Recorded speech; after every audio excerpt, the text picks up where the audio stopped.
أعوذ بالله من الشيطان الرجيم.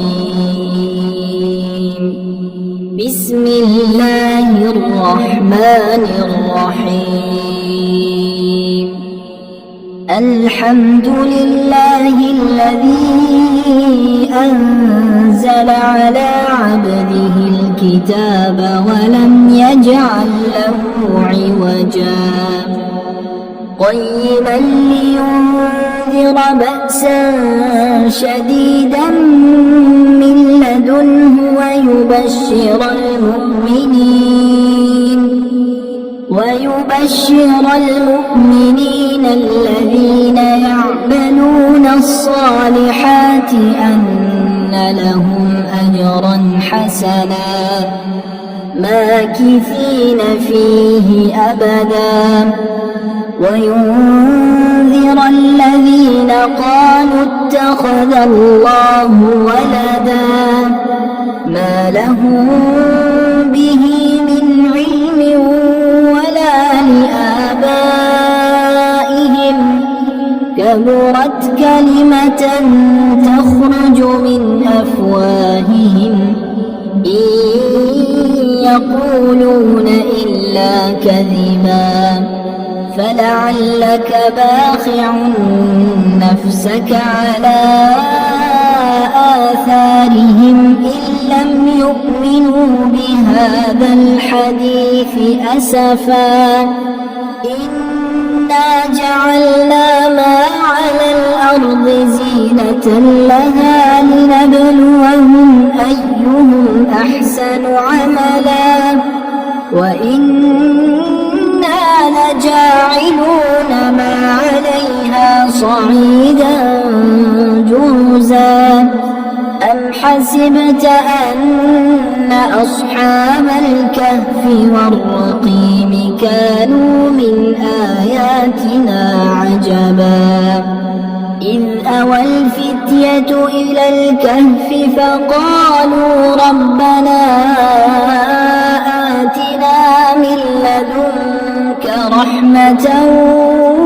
وهيئ لنا من أمرنا رشدا فضربنا على آذانهم في الكهف سنين عددا ثم بعثناهم لنعلم أي الحزبين أحصى لما لبثوا أمدا نحن نقص عليك نبأهم بالحق إنهم فتية آمنوا بربهم وزدناهم هدى وربطنا على قلوبهم إذ قاموا فقالوا ربنا رب السماوات والأرض لن ندعو من دونه إلها لقد قلنا إذا شططا هؤلاء قومنا اتخذوا من دونه آلهة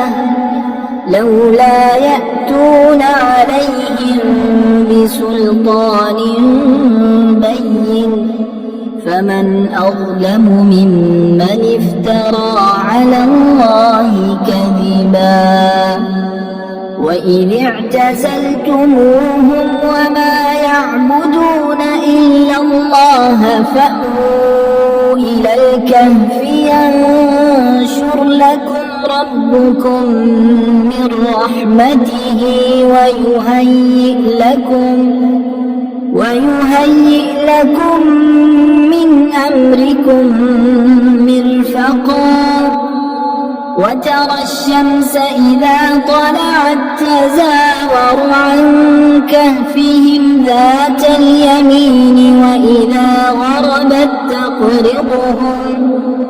وإذا غربت تقرضهم ذات الشمال وهم في فجوة منه ذلك من آيات الله من يهد الله فهو المهتد ومن يضلل فلن تجد له وليا مرشدا وتحسبهم أيقاظا وهم رقود ونقلبهم ذات اليمين وذات الشمال وكلبهم باسط ذراعيه بالوصيد لو اطلعت عليهم لوليت منهم فرارا ولملئت منهم رعبا وكذلك بعثناهم ليتساءلوا بينهم قال قائل منهم كم لبثتم قالوا لبثنا يوما أو بعض يوم قالوا ربكم أعلم بما لبثتم فابعثوا أحدكم بورقكم هذه إلى المدينة فلينظر أيها أزكى طعاما فليأتكم برزق منه وليتلطف ولا يشعرن بكم أحدا إنهم إن يظهروا عليكم يرجموكم أو يعيدوكم في ملتهم ولن تفلحوا إذا أبدا وكذلك أعثرنا عليهم ليعلموا أن وعد الله حق وأن الساعة لا ريب فيها إذ يتنازعون بينهم أمرهم فقالوا ابنوا عليهم بنيانا ربهم أعلم بهم قال الذين غلبوا على أمرهم لنتخذن عليهم مسجدا سيقولون ثلاثة رابعهم كلبهم ويقولون خمسة سادسهم كلبهم رجما بالغيب ويقولون سبعة وثامنهم كلبهم قل ربي أعلم بعدتهم ما يعلمهم إلا قليل فلا تمار فيهم إلا مراء ظاهرا ولا تستفت فيهم منهم أحدا ولا تقولن لشيء إني فاعل ذلك غدا إلا أن يشاء الله واذكر ربك إذا نسيت وقل عسى أن يهديني ربي لأقرب من هذا رشدا ولبثوا في كهفهم 300 سنين وازدادوا 9 قل الله أعلم بما لبثوا له غيب السماوات والأرض أبصر به وأسمع ما لهم من دونه من ولي ولا يشرك في حكمه أحدا واتل ما أوحي إليك من كتاب ربك لا مبدل لكلماته ولن تجد من دونه ملتحدا واصبر نفسك مع الذين يدعون ربهم بالغداة والعشي يريدون وجهه ولا تعد عيناك عنهم تريد زينة الحياة الدنيا ولا تطع من أغفلنا قلبه عن ذكرنا واتبع هواه وكان أمره فرطا وقل الحق من ربكم فمن شاء فليؤمن ومن شاء فليكفر إنا أعتدنا للظالمين نارا أحاط بهم سرادقها وإن يستغيثوا يغاثوا بماء كالمهل يشوي الوجوه بئس الشراب وساءت مرتفقا إن الذين آمنوا وعملوا الصالحات إنا لا نضيع أجر من أحسن عملا أولئك لهم جنات عدن تجري من تحتهم الأنهار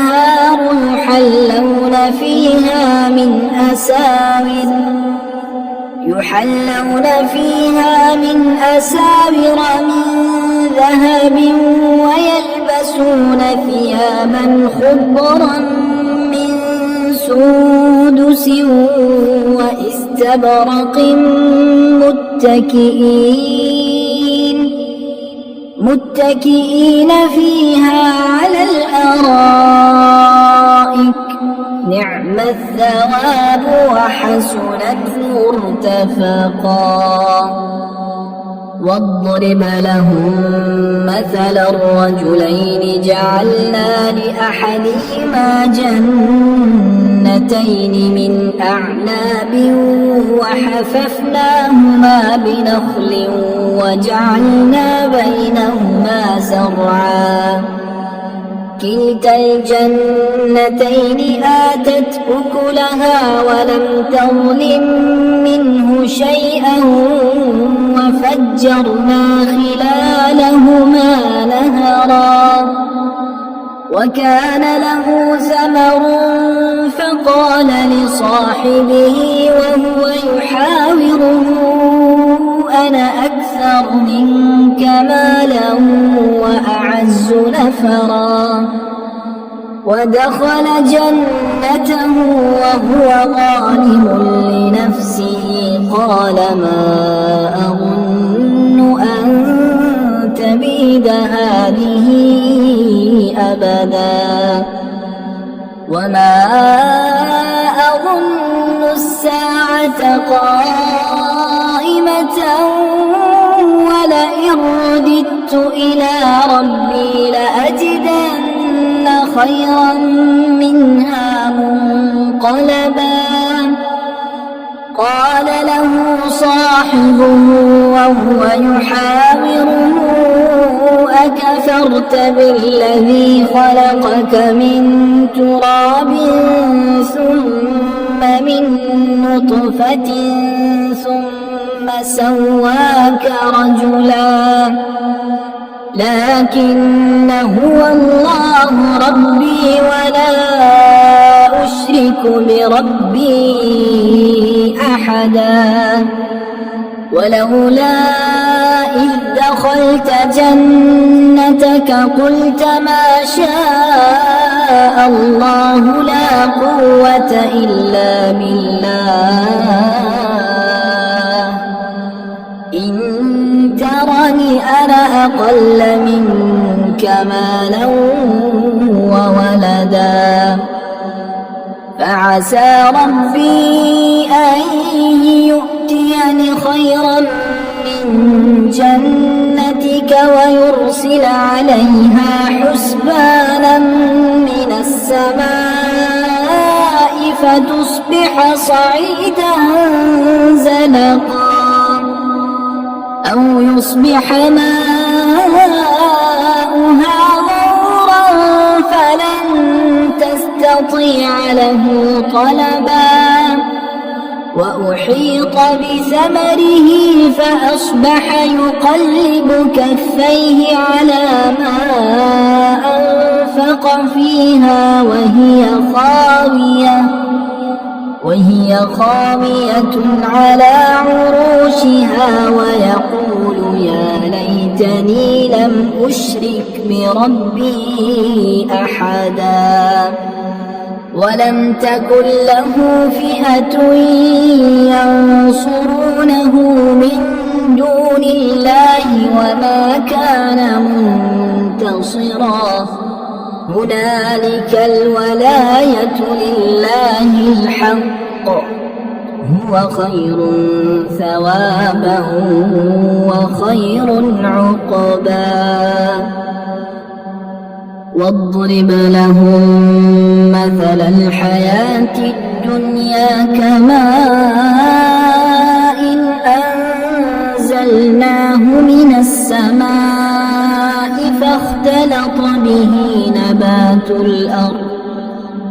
فاختلط به نبات الأرض فأصبح هشيما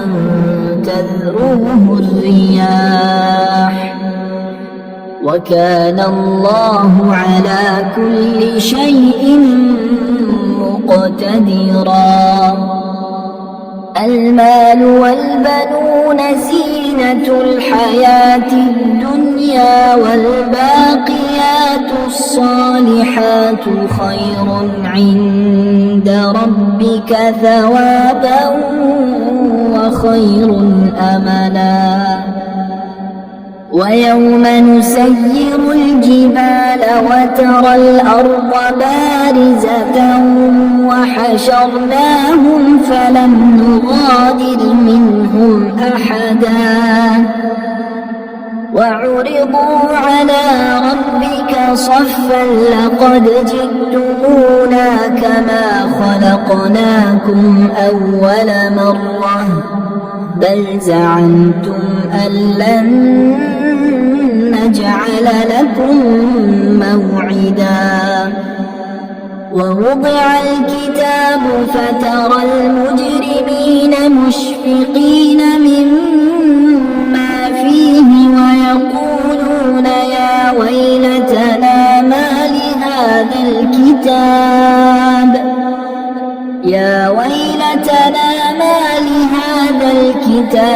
لا يغادر صغيرة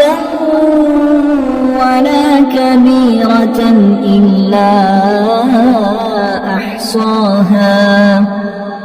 ووجدوا ما عملوا حاضرا ولا يظلم ربك أحدا وإذ قلنا للملائكة اسجدوا لآدم فسجدوا إلا إبليس كان من الجن ففسق عن أمر ربه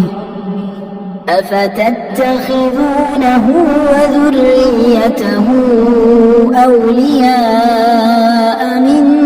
دوني وهم لكم عدو بئس للظالمين بدلا ما أشهدتهم خلق السماوات والأرض ولا خلق أنفسهم وما كنت متخذ المضلين عضدا ويوم يقول نادوا شركائي الذين زعمتم فدعوهم فلم يستجيبوا لهم وجعلنا بينهم موبقا ورأى المجرمون النار فظنوا أنهم مواقعوها ولم يجدوا عنها مصرفا ولقد صرفنا في هذا القرآن للناس من كل مثل وكان الإنسان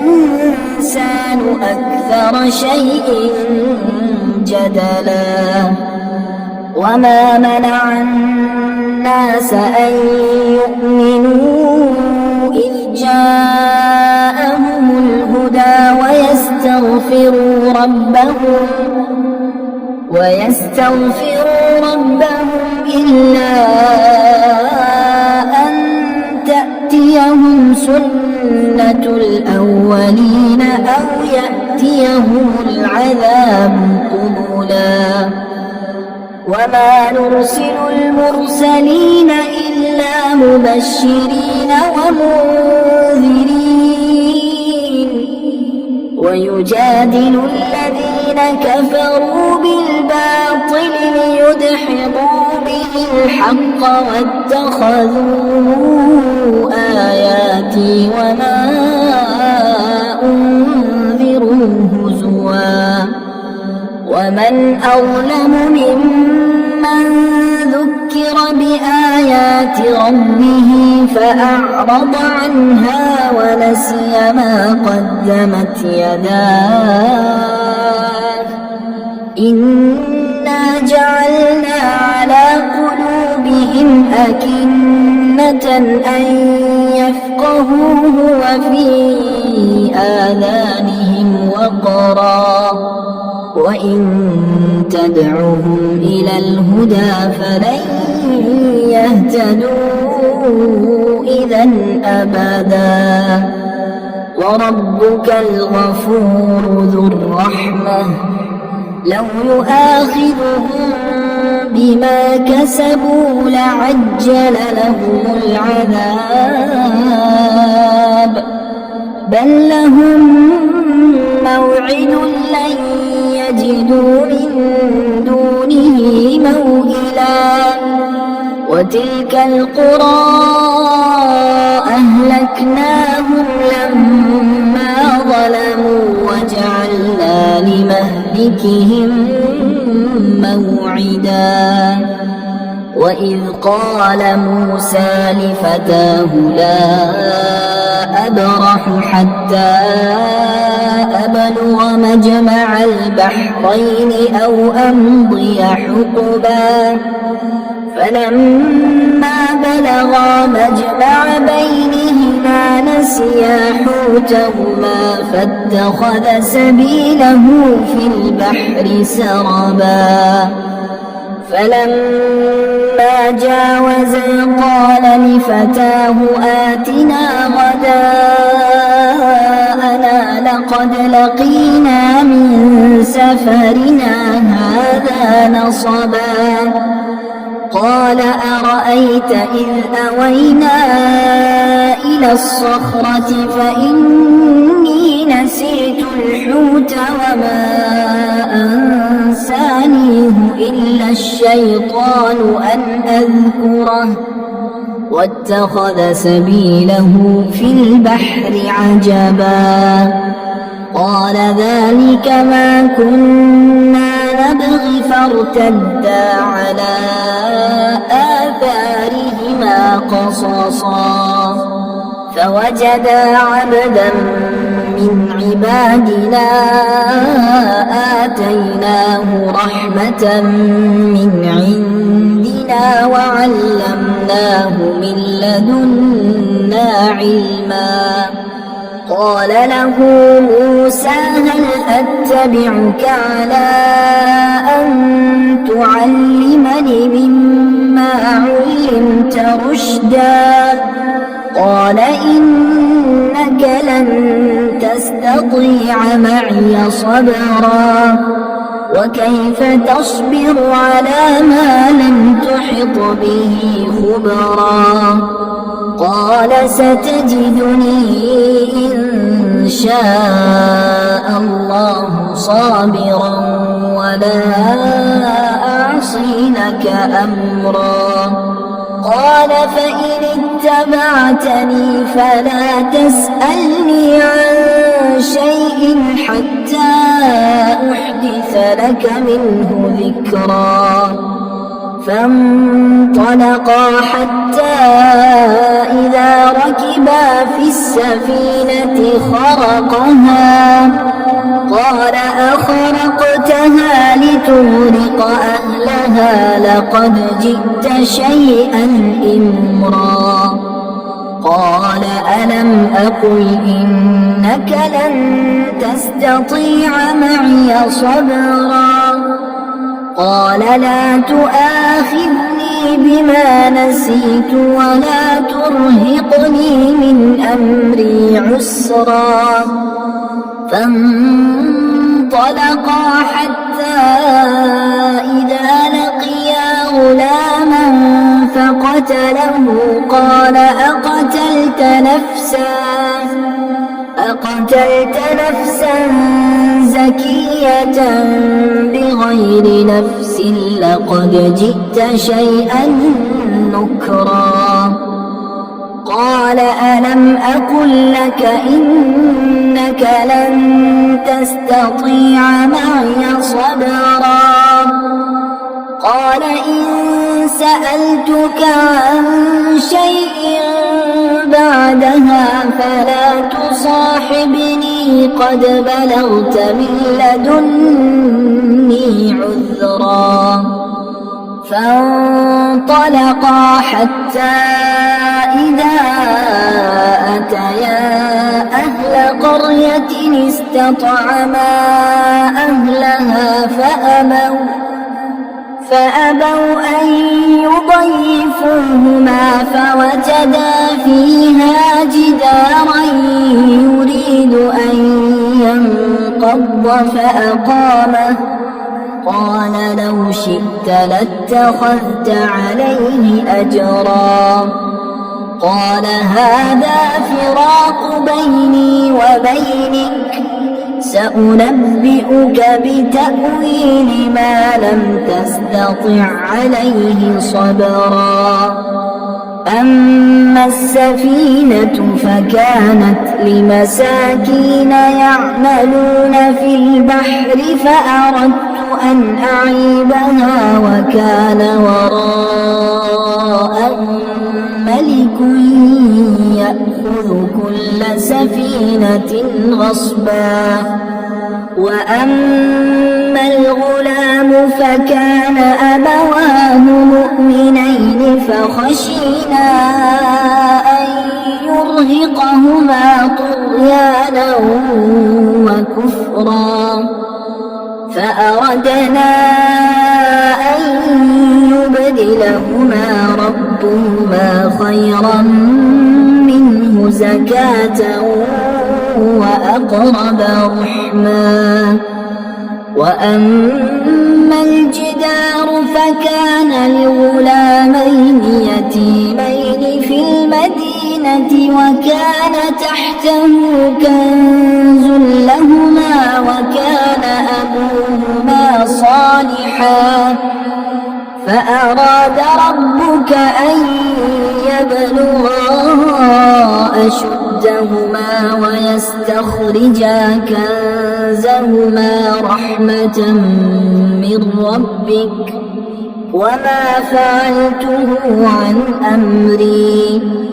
ذلك تأويل ما لم تسطع عليه صبرا. ويسألونك عن ذي القرنين قل سأتلو عليكم منه ذكرا. إنا مكنا له في الأرض وآتيناه من كل شيء سببا. فأتبع سببا حتى إذا بلغ مغرب الشمس وجدها تغرب في عين حمئة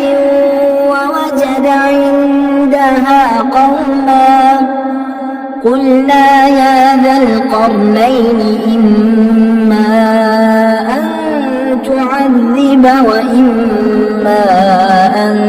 تتخذ فيهم حسنا قال أما من ظلم فسوف نعذبه ثم يرد إلى ربه فيعذبه عذابا نكرا وأما من آمن وعمل صالحا فله جزاء الحسنى وسنقول له من أمرنا يسرا ثم أتبع سببا حتى إذا بلغ مطلع الشمس وجدها تطلع على قوم لم نجعل لهم من دونها سترا كذلك وقد أحطنا بما لديه خبرا ثم أتبع سببا حتى إذا بلغ بين السدين وجد من دونهما قوما لا يكادون يفقهون قولا قالوا يا ذا القرنين إن يأجوج ومأجوج مفسدون في الأرض